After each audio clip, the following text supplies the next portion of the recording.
তুমি চলে যাওয়ার পর আমি 206 রাত না ঘুমিয়ে একটা ডায়েরি লিখেছি। ডায়েরির 17 পৃষ্ঠা তোমার নাম উল্লেখ করা আছে। কতদিন আমি বসেছিলাম তোমার অপেক্ষায় বেখেয়ালি স্টেশন রোডে, বসে বসে গায়ের কত ধুলাবালি মুছেছি, আর ভেবেছি কি আর হবে এভাবে বেঁচে থেকে। বাসায় ফিরে এসে চিন্তা করলাম আর আয়না দেখব না, যদি সুন্দর হয়ে যাই। রাতে ছাদে এসে হীন আকাশের দিকে তাকিয়ে অনেক তারাবাতি গুনেছি, আর ভালোবাসার তানপুরা বাজিয়েছি এবং অস্পষ্ট কণ্ঠে বলেছি সে আমার হতে দেয় না।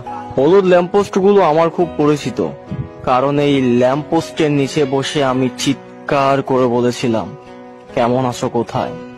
পরে বুঝলাম ঠিক তো দিব্যি আছো। আজও আমি খোলা আকাশের নিচে উড়ে যাওয়া পাখির চোখে তাকিয়ে ভাবি রূপ কথা সে, আর সবকিছু ছিল পবিত্র পাপ।